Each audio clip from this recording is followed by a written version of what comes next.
Welcome to the Man United show. It's International Week, so we don't have the pleasure of watching any real football, it feels like. However, one Man United player is still breaking records, making a name for himself, making sure people have not forgotten him in this short space of time from the transfer to him actually playing for his team again. Cristiano Ronaldo, aka the GOAT. He cannot be questioned anymore. 1-1-1. It's written in the stars because he is number one. Cristiano Ronaldo. And I'd like to welcome, of course, none other than Nathan Ellington to the pod. How you doing, Nathan? I'm good, thank you. I'm good. All right, Cristiano Ronaldo is, people said that. Do you know what? I can't understand. It feels like since that transfer, there's always somebody out there that wants to say that it was either a bad move or it's going to hamper someone's development or he's not going to be the same player. It's like, people not seeing that he's still scored 30 plus goals for Juventus. He's still smashing in goals in international level against players of all age. So why can he not do it in the Premier League? Madness. Madness. He is going to, and that's it. His finishing is second to none. His leap is ridiculous, second to zero as well. And his headering, like obviously the accuracy of the headering is ridiculous.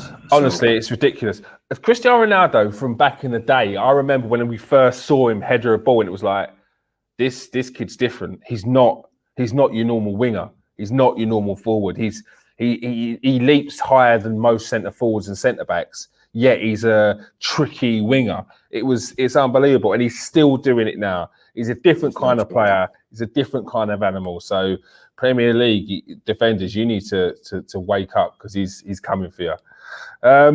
Today we're going to be covering the number 7 shirt, whether the significance is that important to players.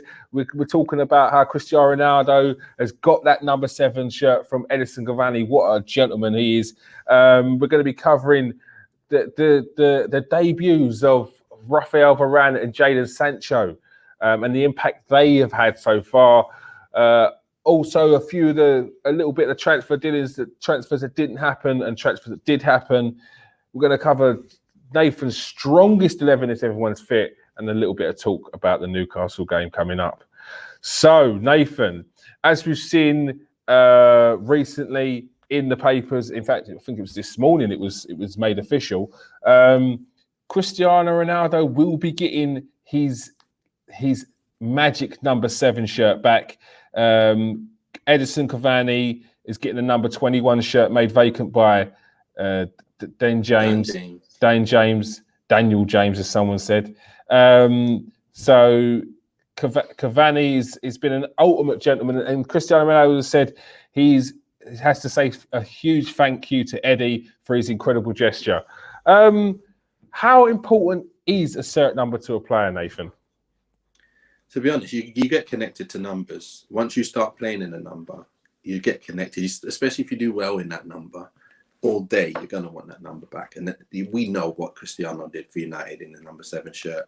You know, when he left, everyone was saying, you know, it's cursed, given to Di Maria, he's not done anything, given to this player, that player. And none of them have done anything. They struggled. Remember, Alexis Sanchez comes and I think he took the 7 and didn't do the job. So that's what I mean. So it means a lot to a lot of players. Some players doesn't matter too much. You can switch and stuff and try and make, you know, combinations which still make up the 7 or whatever. But yeah, it's great to see him back in the 7 because that means the old shirts are no longer redundant. Yeah, I bet everyone who was like, oh, now I've got to get a 21, or now I've got to do this, now I've got to do it. If Edinson Cavani didn't give him the shirt number back, what number do you think he would have had? 21. Yeah? No, he probably would have got something, maybe 77 or something stupid like that. Do you think there would have been a bit of animosity if he didn't get that back? No, because at the end of the day, they were already assigned their numbers. So really, you can say, look, you know, just leave it as it is, man. Let's just, you know, just get a new number. But Cavani, it works both ways, doesn't it? Dan Yeah. James leaves. That's Yeah. his number for Uruguay anyway. Mm-hmm. Listen, Cristiano, you want my number? I'll swap if you swap. You know, one of those ones. And surely that's going to sort of add a little bit of sort of that connection as a partnership. Exactly. So it's great. It's great for that to happen, actually, and for the Premier League to allow it to happen. Because I was under the impression that once you start the season with a certain number, you can't actually change. Remember, the amount of people who must have bought Cavani's kit as well, Oh probably yeah, this year. yeah. You know, they're going to be like, flipping it, mate. Going back to the shop, listen, change my number. Yeah. There's going to be a lot of emails going around for they're getting their money back, 100%. But there's because it happens with like the number 10 shirts and number 9 shirts. Do you think it adds additional pressure to the player? Nah, not really, to be fair. I don't think so. I never ever thought of a number and thought, oh my gosh, that number's going to make me struggle here. I've got to live up to this. Nah, I just played. The thing is, a lot of people think that certain things make a difference. Yeah. Even like the fee that was paid for me to play. I didn't even think 1 second about the fee that was paid for me, because I didn't get no money from that. True. It's not like they gave me 3 million and said, listen, come and play. No, they gave the other club 3 million and I didn't get 3 million. So, end of the day, I didn't care. And I don't think many people care. You know, like, do you really think that your boys at Arsenal, right midfielder, Pepe, you think he's going to care about how much he got bought for? He's just going to want to go on the pitch and play football. And that's what our jobs are. So I'm obviously here to also give you the mindset of what certain players are. I'm not the same. We're not all the same. But yeah. You know, I want to give my perspective as well. But I think that's important, because I think as the general public and especially the press, they like to fill in the gaps, and the gaps are generally coming from people who aren't footballers, not even at an amateur level. So they're giving an opinion and they will say the number's too heavy, the price tag's too much, they can't handle the price tag. And because a player won't come out and say, I don't care about the price tag, because that may be taken in a different way, then everyone's going along with it. And so it's good to hear your side of things to say, do you know what? The players in general don't really care about the number, don't really care about the price tag. It's not what's important to them. I know a lot of people who want a number. Like, listen, I'm having that number. Listen, I want that number. I'm coming, I want my number 9. I want this. I know people who want it, and they'll go out their way to try and get the numbers. That's true. But some people are superstitious. You just got that. But that's why they'll try and find a number that still comes to their number, if you get what I mean. Yeah. Like I went to Greece and I got number 99. I just wanted number 99. Did you play Football Manager though? Yeah. That's why anyone that plays Football Manager wants 99. If someone offered me a 99, it's like, well, that means I'm going to be the best player in the team, doesn't it? Like, it's standard. It's standard. One of the players had 9. I thought, all right, I'll take 99, no problem. I used to be 18 at Bristol Rovers. I had 9, and then I had 23. See, I chose Beckham's 23, Jordan 23, because there was no 9 and there was no 18. So I took 23. So you did fancy doing the Zamorano plus in the middle? Exactly. That was quality. Very smart. All right. So no significance to the shirt. Now, please, people, take this in. This is coming from a professional footballer himself. All right. So no significance to some players with the numbers, and certainly no significance to the value of the player on others. Although I do know that Jack Grealish said he feels he has to justify his price tag, but then sometimes that could be putting too much pressure on yourself. Just go out and play, Jack. Yeah. I think he's got a different bit of pressure with him, because obviously it's different kind of football, isn't it? You've got teams just sitting right back, and he has to now open things up. It's not like they're going to be counter-attacking and there's space for him to do his magic. He has to do magic when the pressure is on. And he can do it. He'll be able to do it. But what I'm saying, he has to adjust. That's a different pressure. I don't think it's, I've got 100 million on my back. I think it's, wow, this is different football, man. It's going to be tough. If I don't, score a goal and do well and they don't win, could be in trouble here. But Yeah. they're going to win anyway. So. Yeah. And I think Jack Grealish is the kind of player that likes that kind of pressure. He likes the pressure to say, because he even said himself, he wants to be cast as a game changer. So that's someone of a mindset who thinks, Joe, what, to really make a difference here, I need to be better than everyone else. So, and that's the difference between a player that's going to be a world-class player and a player that's going to just be a top-level player. It's that mindset that wants to take you a step further. And he seems he's hungry for it. Sticking to the Cristiano Ronaldo subject, there's been a lot of talk about the impact that, or him potentially coming in would hinder the likes of Mason Greenwood. Do you think that might be the case? Do you think that Mason Greenwood would get that much less time, that it'd be a burden having Cristiano Ronaldo there for him? To be honest, look, if we wanted to get Haaland in, he would have been playing anyway. Yeah. So right now, obviously, if we didn't bring someone in, Greenwood was obviously going to get more minutes for sure. Mm-hmm. So is every other striker at the club going to get more minutes if there's less players? It just goes without saying. Obviously, Cristiano coming in, he is going to get less minutes up front. But then you've got the right and you've got the left as well. And you've got so many games. So end of the day, Greenwood's on fire right now. He's our top scorer. He's pretty much our only guy who's been scoring every game so far. What are you going to do? Are you really going to drop someone like him? Or are you going to put someone else on the bench? Are you going to maybe think, okay, you know what? Greenwood's on it. Let's just make Sancho come through a bit slower. Put Cristiano up front. Greenwood, you got to play. You just scored all the games. Mm-hmm. Right. Who's going to go on my left now? Or is Sancho going to go on my left? Greenwood on my right? With this man up front, Cristiano. And then you start looking at the back, probably you're going to have to drop back there because we got to get Sancho in, we got to get this guy in. So that's what will happen, I see. So Greenwood is pushing, mate. It's not like he's Martial. He's going to suffer. He's not going to play minutes. So he's going to want to leave. Greenwood, I think you'll safely say this guy's going to get more minutes than all the other guys outside of Cristiano, if you get what I mean. Yeah. And maybe Cavani. Also, because he's on the up, whereas someone like Martial, he's been there for a while now, and each game he seems to be playing, you're not getting what you expected out of him. Whereas Mason Greenwood, you're getting that upward trajectory of his development. So I think Ole Gunnar Solskjaer will be smart of it.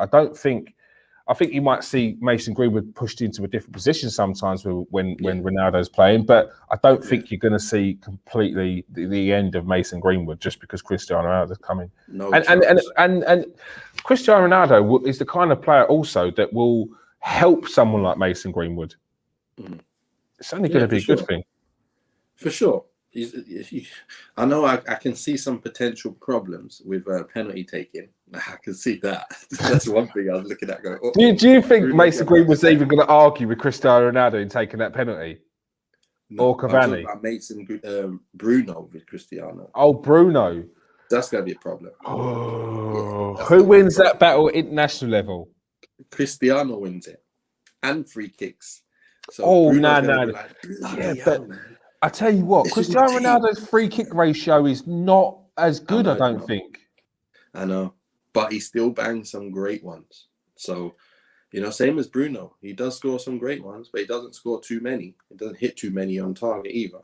So, it's one of them things where Cristiano's going to pull rank for the next 2 years, mate. As simple as that. He's going to pull rank. He's going to be How? Why do you have to come here? I know I want you here, but why, man? Yeah, Bruno's goals will be going down, surely.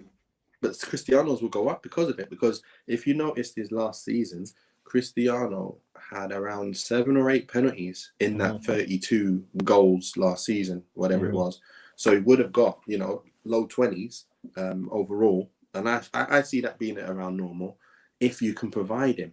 The good thing is Cristiano, you do have to provide him a lot more than you did before, but he still can. You put that ball anywhere in around the areas and you get him the ball facing you, that's his area. Just get him the ball in them areas. He can make something happen out of nothing. Yeah. And that's what I mean. It's not like you're just depending on only service like Cavani. He's more, you need much more service to him to make him obviously tick as much as Cristiano. I think he needs a bit less. Do you think Man United provide enough chances for Cristiano to be smashing in the 30+ goals that he did before he left? Well, that's yet to be seen now because we need to get the right blend. At the moment, we didn't have the right blend. Fred was the problem last game. I know he can do better than that. He's done better than that in the past. Yeah. But he was waltzed past on too many occasions. He gave the ball to the opposition too many occasions, and it made the team struggle and look like they can't even handle Wolves. So we need to get that right. If we do get that right, I can see Pogba putting people in, like obviously you could put Bruno putting Sancho getting the ball. Again, we'll talk about that later, but reality is we need to get the blend right to be able to provide them chances. Yeah. And that's it. Wan-Bissaka is not going to get down the wing and cross it for him, really, is he? It's going to be the Shaw. It's going to be, again, it's the same problem when it comes to Rashford. Off the left, he's not crossing balls in for Cristiano, like, them balls left-footed, outswingers or anything. Yeah. It's going to be Shaw having to put it in, and probably Sancho you're looking at from the wide.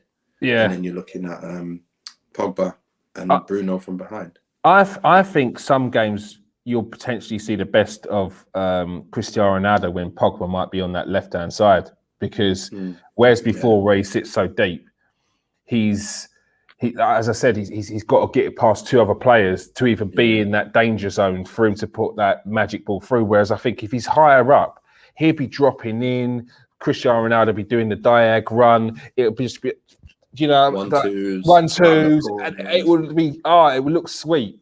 I sounded like a Man United fan. It will be because I can picture it now, because he's just got that mindset. He's just got that creativity, and he knows them runs. And when Pogba is on form and he's got players around him that are of that mindset and on form, it's just going to be devastating. And I think that's what could happen. But if Pogba drops deep, I don't think you're going to see the best of Pogba with Cristiano Ronaldo. Personally. Exactly. So I mean, you have to get it right. But again, if Rashford comes back, he's going to be playing, and Pogba will be dropped deep, and then you have to get the right person with Pogba to be able to make this all work. So we have the players, we just have to make it happen. We'll go on to debuts from last week. Starting off with Rafael Varane. What were your first impressions with Rafael Varane in the Man United kit? Accomplished, ready for action. Simple. This was one of the higher intensity games against one of the craziest guys you could ever play against in the Prem. Welcome to the Prem. Yeah, 100%. So he was one-on-one with him, and he managed to block his shots. He managed to get down the line when he tried to pace him down the line and cross it in, blocked a shot, blocked another shot, blocked headers. He done really, really well. And we didn't look so shaky. If that was Lindelof, obviously that ball's coming in, because he's not going to catch him and get in line with that ball and stop it on a number of occasions. I'm not saying Lindelof's obviously like really bad, but obviously that's the difference. World class like that, when we're under so much pressure, we would have definitely let in goals there. Yeah. But because of Varane, he cut out the danger at source. And I just thinking, wow, this guy looking really good. He's looking really, really good, really accomplished, really relaxed. He's so relaxed. He's calm. Yeah. It's that calmness where sometimes it makes you slightly unnervy if that was like someone younger. But we're talking about a World Cup winner, Champions League winner, 3 or 4 times. Like he's been there. He's been in finals. So that pressure, it's nothing for him. He was calmness personified, definitely. You remember the Italian game against England? When we said like Bonucci, I think it was Bonucci. Yes. Came up against Sterling and he was racing at him. He was like, come on then. And they just armed him out. He's like, whatever. Where are you going? I don't need to get scared. That was someone like Jones. And then slide on the floor and that's the thing. I think over here in England, historically, we love someone who will throw their head where you won't stick your feet and comes out with a gashed head and tape around it. But over in Europe, they're like, why you're praising this man? He throws himself on the floor. That's the last hope saloon. That's not how it should be done. You should be standing him up, guiding him where you want him to go. and then taking the ball with him at the right point. Instead, you guys are just like that's not the way, as we know. It's about the calmness. Is it the right balance with Harry Maguire?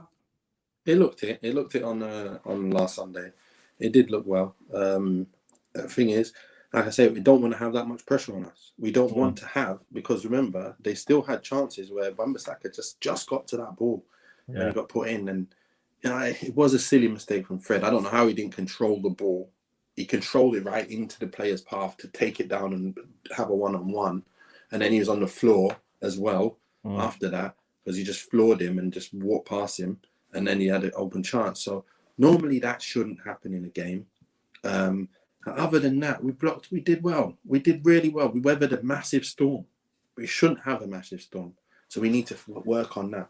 But if we've got them boys at the back that can weather a massive storm, imagine when there ain't a massive storm and they're weathering just the small little storms.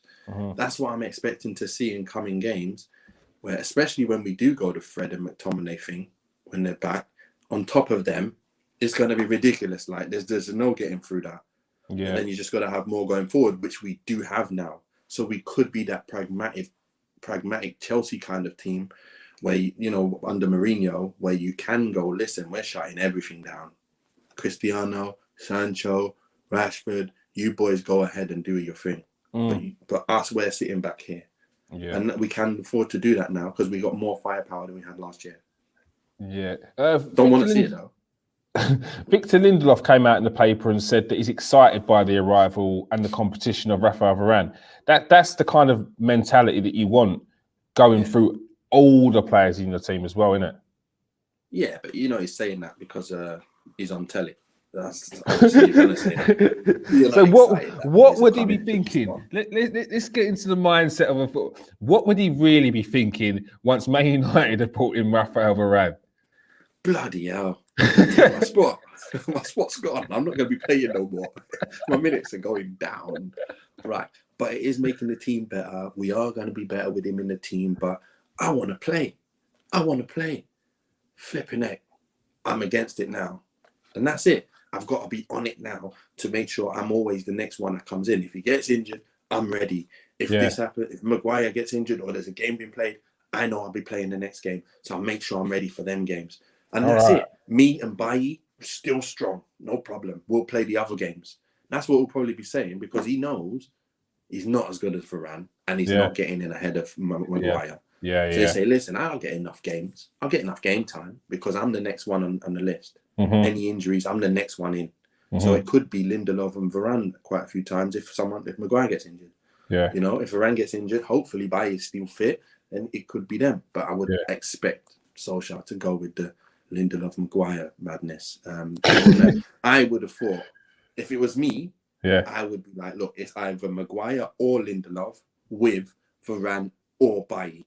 The balance, It's them two or whichever mix you want. But it's one of them with one of them, and we're strong both ways. Simple.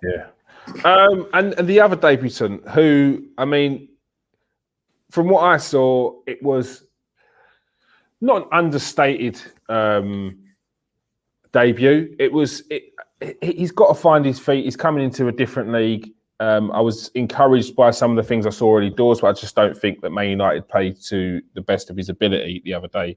But if you go online, it was just garbage. People were talking. Ole Gunnar Solskjaer's done this to him. Ole Gunnar Solskjaer's made Sancho rubbish already. What was your impression of his debut? I know exactly what it's like in debuts. I know exactly what it's like when you're you're coming in them kind of games. So you can't expect to be the main man ripping up the place in that kind of game. You're playing for Man United in that game. That was a backs against a wall game. We didn't have much possession. We didn't do much going forward. We couldn't get our foot in. It's like he added a lot of players of quality, but we don't know each other yet. So it was very difficult to do what you need to do to make them work. So what happened was he just did his part. He kept the ball when he got it. He gave it to players. He got it, but he always got it just with his back to the defender and had to just play it again or play another player. He had no opportunity. The balls, like I said, some of the balls came to Dan James. Didn't go to Sancho. But on another day, imagine if Rashford's on that side and the balls come into Rashford, now you can't afford to just double up on Sancho. Before it's all, let's close out Sancho and let's make sure they get the ball to Dan James because he ain't going to hurt us. Yeah. But now it'd be like, oh, we can't let Rashford have it. We can't let Sancho. But then eventually it's going to go to whichever one of them is going to be open. And then on that day, that one's going to be free. But unfortunately, that day, Sancho wasn't really, he was quiet. It was a quiet game. It's welcome to the Premiership. This is the speed you're going to get used to. This is what you're going to have to deal with. And he's going to get used to it. Simple as that. We're going to play a game where we're on the front foot. Then he's going to destroy it. But until then, we just got to give him time to bed himself in, get used to the league, and then he'll be very good. He'll be fine. He's got good feet, got great feet, got good imagination. I've seen his ability to take players on when the time is right and to make the right decisions. Most of the time, he's made the right decisions, even from now. I'm happy.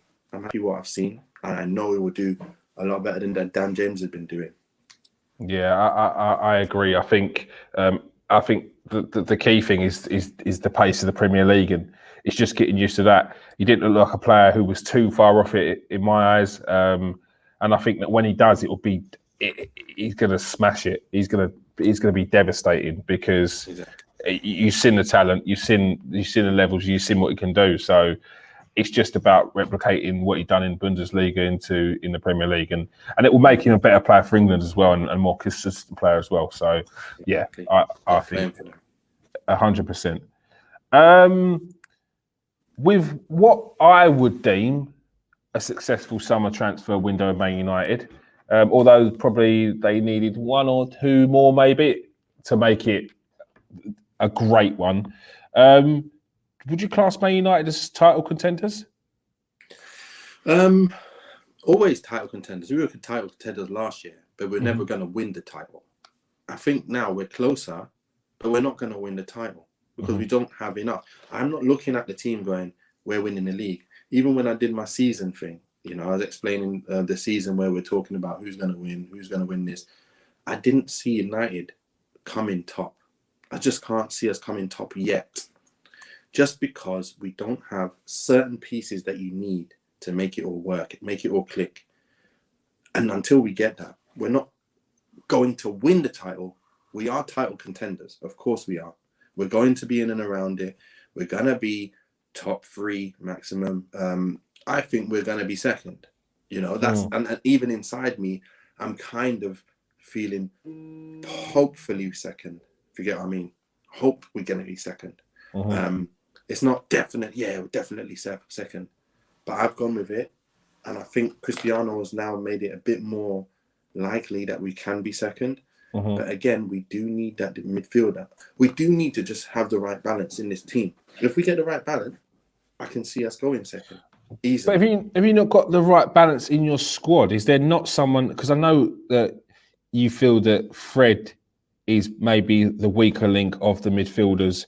70% pass completion, essentially 2 weeks in a row, is very sloppy for a central midfielder, and you're never going to get anywhere with that pass completion rate.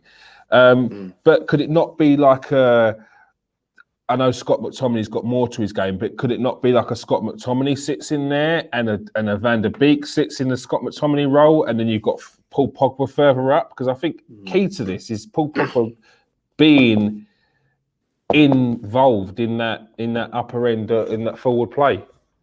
Yeah, it's just square pegs in round holes again. No, putting him up there on the left, that's fine. It's all good. But when Rashford comes back, that's Rashford's left spot, isn't it? So to have a starting 11 that's always going to play, Pogba's going to be more likely to be in that middle where he is for France. He's not going to be up there on the left. But for now, I'd love to keep him up there and continue doing what you're doing. Do what you want. Go where you want. Because you're doing what you're doing and you're killing it. And let's get Van der Beek in there for now. And then let's get Matic and Van der Beek. Or obviously McTominay's injured at the moment. But I'd even try and play Matic and Van der Beek because we'll have the ball all the time anyway. And quite often, Matic will be the weaker link, but it'll only be weaker link because of pace, not because of ability, no ability to keep the ball. You know what I mean? So with Van der Beek, he keeps it moving so much faster. It will get the other boys on the ball so much quicker, and we will absolutely destroy teams. But if you don't play Van der Beek, you play Fred and you play Pogba, the movement, the build-up stages are just not happening the way I want to see it. It's not quickly moved around. You see Maguire standing on it, looking who can I... That's Van der Beek. As soon as he he drops in. There you go. Van der Beek puts it off again, and then someone else is open because someone's trying to pressure Van der Beek. He's pulled him out of position. Someone trying to pressure Fred, and then he loses it. And then they go on the attack. When it's Van der Beek, there ain't no losing it. So that's the difference, and that's what's going to be the difference between United being potent this year or trying to find a way.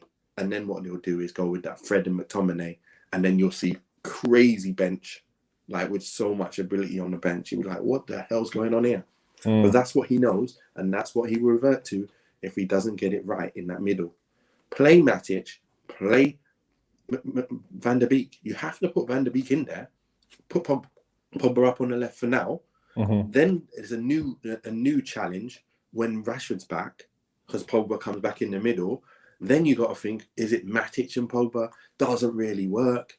Matic doesn't really work. So I know, but he's the best we've got who knows that position well. Fred can do the job with McTominay. They both together just do a great job defensively and sometimes okay going forward, but it's not as fluid and not as quality as you need. You're playing against a Man City, Liverpool, them boys. You need a Van der Beek. But we missed out on Camavinga. He's gone to Real Madrid. We missed out on even Sal. We haven't even got the boy from Wolves who done us over. He played really well.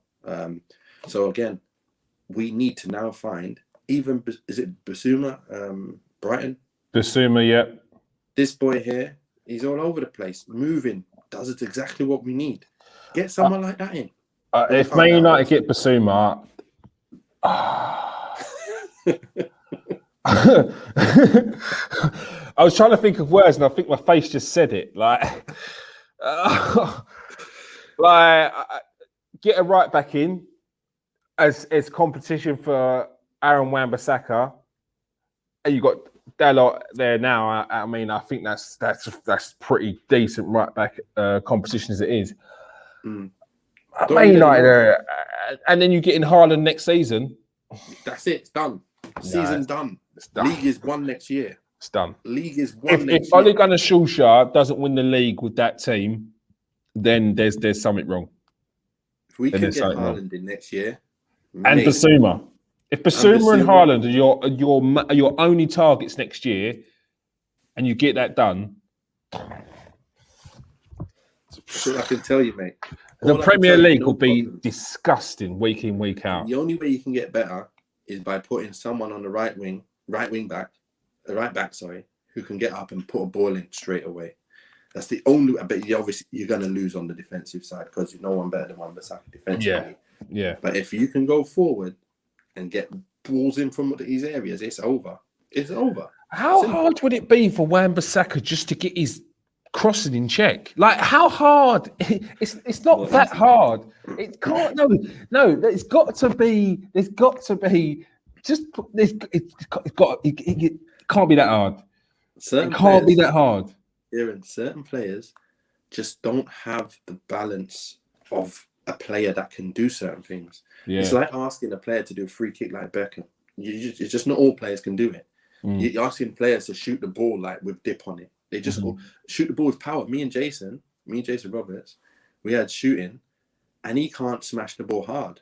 But I was smashing the ball hard. He just can't. He's got bigger legs and stronger legs than me. He's faster than me by miles. But when it came to a shot, my shot's way stronger than his. I used to score goals from 30 yards. He's probably scored one goal from outside the box in his whole career. He's always sliding because he doesn't have power in his foot. He just doesn't. It's just certain players just don't have certain things. And Wan-Bissaka, he gets down that wing, he falls over crossing the ball. Like, how do you fall over crossing the ball? Do you see Trent falling over when he crosses the ball? Did you see Beckham falling over every time he crosses the ball? No. because it's a different style of crossing balls. I see it even with Kieran Trippier. He gets it and he just nicely guides it around the bend. Yeah. He just like, he's gone. Where are you going? He's swinging his body into it. And he's hitting it hard and it's just a straight ball. Yeah. Sometimes he gets a nice little one, but it's not quality like the Germans do. They know how to pinpoint find you no matter what. Oh, there you are, let me find you. That's what they do. Different level of ability. True. So, based off of what we're speaking about there, if there's no injuries, what is your strongest 11? You know what?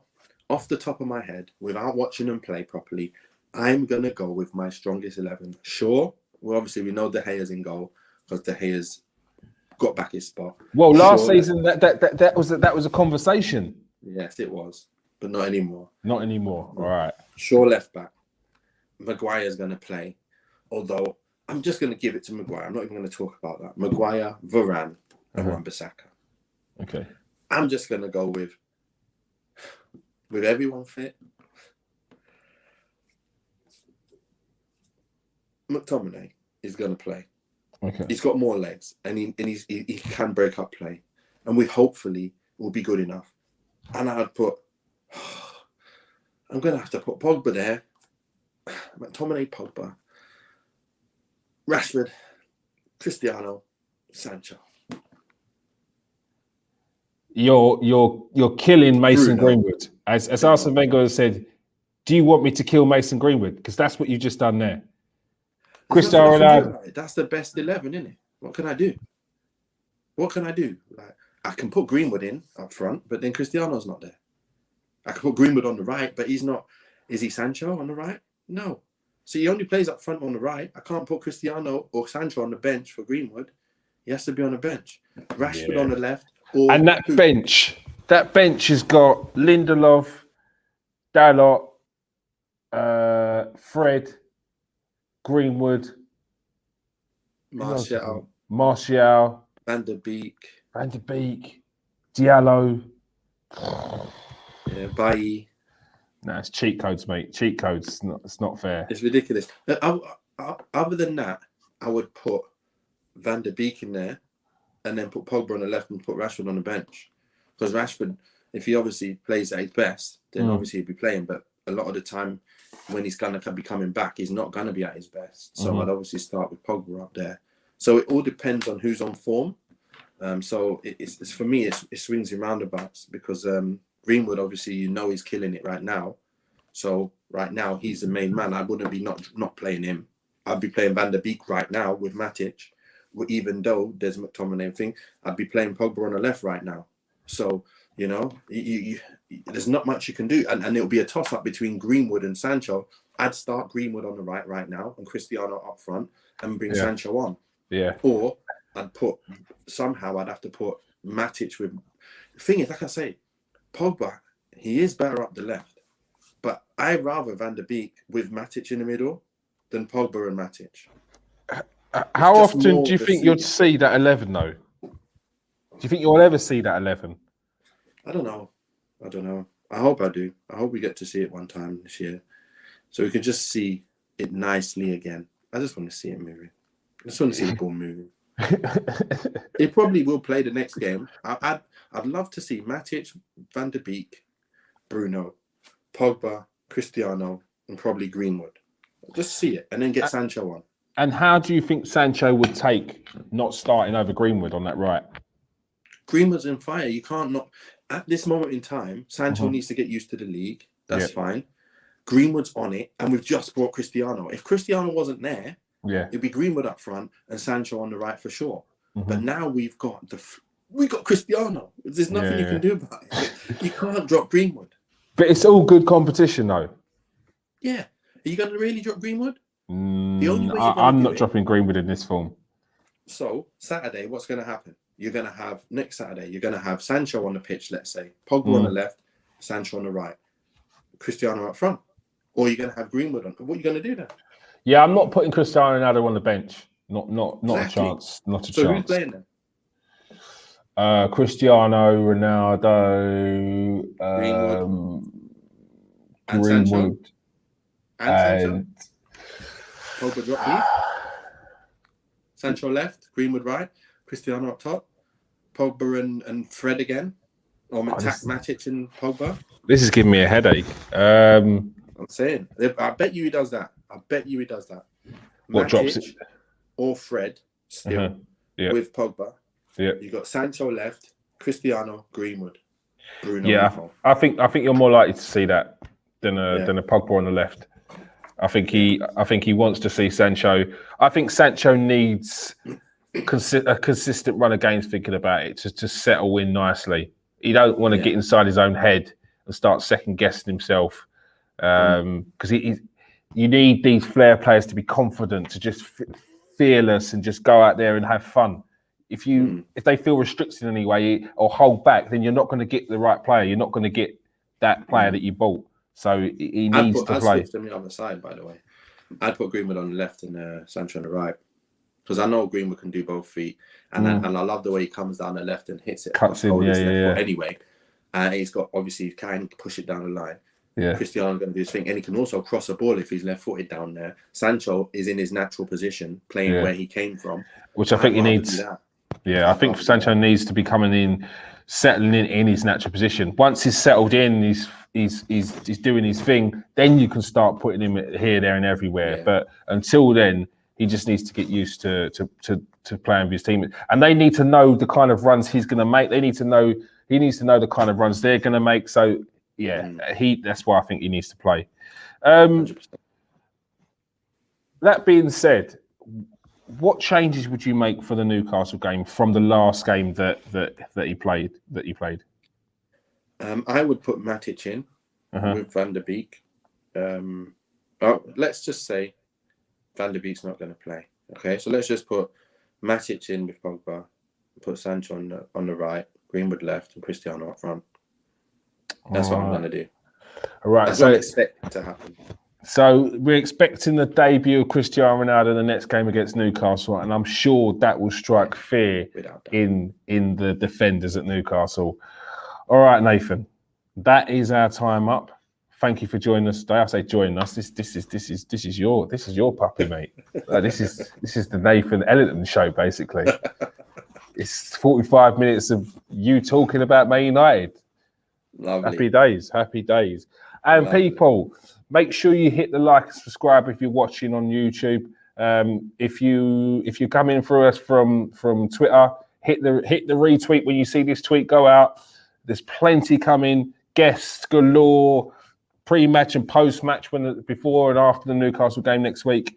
Keep on supporting, and thank you very much. Peace out, people. Stay safe and wash your hands.